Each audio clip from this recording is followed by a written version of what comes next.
parler, les gens vont dire mais qu'est-ce qui se passe?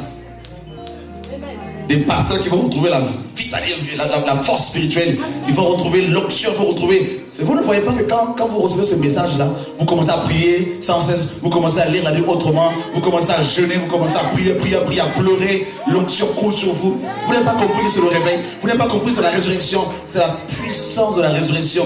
Jean 5 vous dit que l'heure vient où les morts entendront. Vous commencez à entendre, les morts spirituels, on entend la parole. Quand la parole entre à nous, là, mes amis, le cœur que t'es mort, ça se réchauffe, mes amis. C'est ça le troisième jour. Maintenant, la mort spirituelle, chez les enfants de Dieu, ça va fuir. Voilà pourquoi Paul pourrait dire non, mais je suis pressé de mourir parce que je sais que mon corps. Il dit, si je puis parvenir à la résurrection, il connaissait la puissance de la résurrection. Ce qui amène le réveil. Le réveil, c'est quoi? C'est quand les hommes morts, les gens morts sont réveillés. Vous voulez les réveiller avec quel message? Avec quel esprit? Avec quelle parole?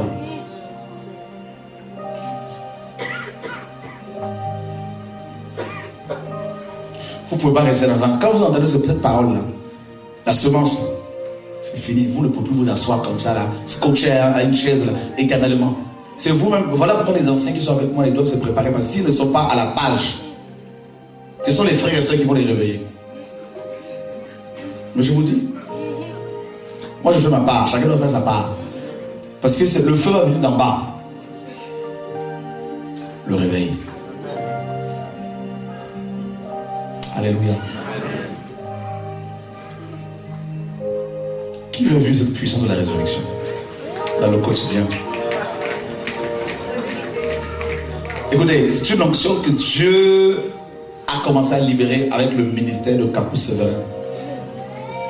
Il a beaucoup parlé de la puissance de la résurrection.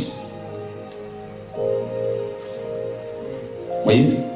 Donc c'est la continuité là. Ça va aller de plus en plus grandissant. Et ça va déborder. Ça va déborder. Et des plantes vont commencer à pousser. Des plantes vont commencer à pousser. La terre qui était, mes amis infertiles, la terre qui était complètement dans le désert. Le désert va commencer à verdir. Vous voyez la verdure partout. Et l'image que je vois là, c'est l'eau qui passe. Et à la vie, partout où l'eau passe, et la vie, ça pousse. Des ministères d'apôtres authentiques, des ministères de jeunes apôtres, de jeunes prophètes, des jeunes femmes qui n'ont pas de titre, mais qui ont une telle gloire de Dieu.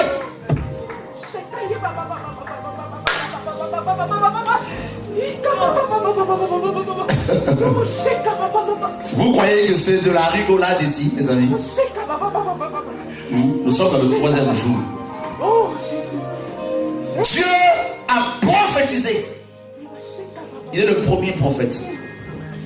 Il a prophétisé sur la terre. La terre a des oreilles. La nature entend la parole de Dieu. On nous parlait de Jésus, on disait, mais à qui cet homme obéit? Les apôtres disaient, mais qui est celui-ci à qui obéissent même le vent et l'eau? C'est-à-dire, la création a, n'est-ce pas, des oreilles. Les oreilles de la création n'entendent que la parole de Dieu parce que elles reconnaissent que cette parole est à la base de son existence. Voilà pourquoi chaque génération, quand la parole est négligée, Dieu suscite des messagers et des messagères avec un message clair pour parler à la terre que tu es.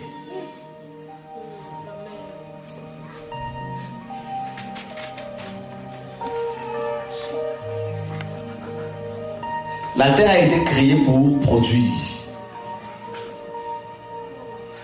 toutes sortes de plantes, les manguiers, les avocatiers. Vous voyez, tu as été créé pour produire. Voilà pourquoi dans ton ministère, tout ce qui est mort à cause de la religion, à cause du péché, si tu aimes Dieu, tu vas vivre le 3e jour. Cette parole que tu reçois depuis quelques temps, depuis quelques mois, ça produit les fruits dignes d'apôtres, de prophètes, de docteurs. Et tu n'as pas besoin de titres. C'est ce que tu vas porter comme fruit que les gens vont reconnaître quel arbre que tu es. Et dans Matthieu 7, le Seigneur dit, on reconnaît l'arbre à son fruit. Mais c'est toi l'arbre, justement. Et ta racine, la racine est où? La racine est sous le sol. la terre. Et la terre doit recevoir l'eau. L'eau, c'est la parole. Voilà pourquoi il faut que tu sois arrosé. Voilà pourquoi dans Psaume 23, il dit: l'Éternel est mon berger, je ne manquerai de rien. Il me fait marcher près des eaux paisibles, mes amis. Et la Bible dit dans Psaume 1, celui qui craint l'Éternel est comme, mes amis, cette plante qui est plantée près d'un courant d'eau. Et cette plante, cet arbre porte de fruits dans toutes les saisons, mes amis. Quelle que soit la sécheresse, quel que soit l'été, l'hiver, tes fruits, mes amis, seront toujours là. Parce que tu reçois la semence de la résurrection. Quand les gens disent que la parole a disparu, mais dans ton ministère, la parole sera toujours là. Quand les gens disent que ce n'est pas la saison, comme ce figuier, tu ne seras pas maudit parce que tu as reçu la puissance de la résurrection. Voilà pourquoi le troisième jour de la création, c'est le sang.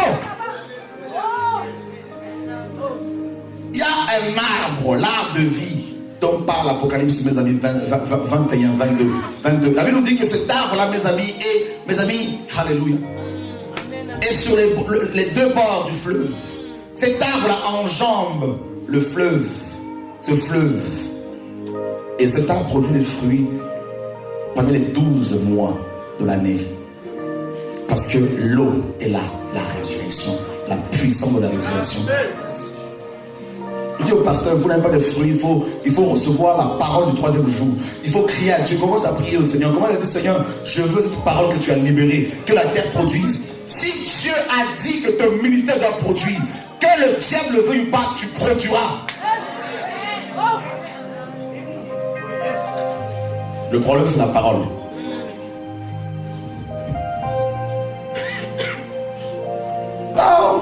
Fatigué, il faut être révolutionnaire, mes amis. Il faut voir les choses autrement. Il faut jamais être satisfait. Il ne faut jamais se satisfaire. Je ne suis pas satisfait de cette conférence. Je rends grâce au Seigneur, mais c'est pas ça, mes amis. Je veux voir, le bouleversement dans toute la France. Je veux que les physiciens français, que les médecins français viennent et qu'ils plient leurs genoux devant. La parole est révélée parce que je veux que les grands professeurs viennent et qu'ils disent: non, son cerveau était totalement abîmé. Il y avait du sang partout, mais on ne comprend plus rien. Comment tout est redevenu normal? On leur dira: ce n'est pas nous. On leur dira: c'est cette parole. Amen. Il y a la résurrection. C'est ça que ton christianisme n'a pas saisi. On n'essaye pas avec Dieu. On n'essaye pas de guérir les gens. Essaye de marcher, s'il te plaît, essaye encore, on n'essaye pas. Quand Dieu disait que la terre produise, il n'y avait pas, mes amis, d'essayage, mes amis. Ce n'était pas du bricolage. Automatiquement, il y avait les effets. La parole sort, et ça plante, on plante. Quand Christ a été planté, mes amis, pendant 3 jours, le monde était calme. On dit c'est fini, mais sous la terre là-bas, il y avait quoi? La parole était en train de libérer les captifs. Parce qu'il fallait que les captifs soient, mes amis, les prémices. Abraham, Jacob, Israël, tout ce monde qui était captif, retenu captif.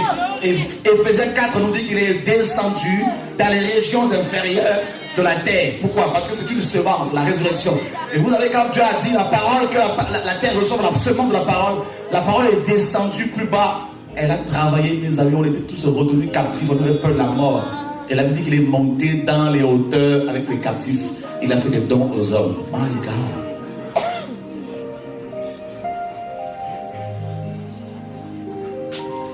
Mohamed est descendu, il est retenu captif. Parce qu'il n'est pas la semence.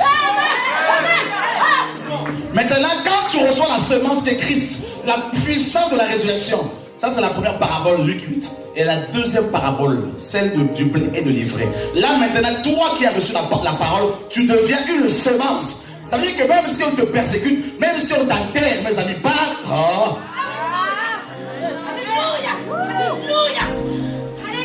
Étienne a été lapidé, il est mort, mais c'était une semence. Voilà pourquoi un chrétien né de nouveau est une semence. Parce qu'il a reçu la semence par excellence. On peut t'enterrer, mais par contre, il y aura 10 000 chorats, 40 000 chorats. On l'a enterré le maître. Quand il est sorti avec beaucoup de chrétiens. Blanc, noir, jaune, arabe, tout ça là, mes amis. Et il a dit: vous allez faire plus que moi. C'est ça la réalité du troisième jour de la création. La semence, la puissance de la résurrection. Voilà pourquoi il faut acclamer les sorciers quand ils viennent, c'est bon pour nous.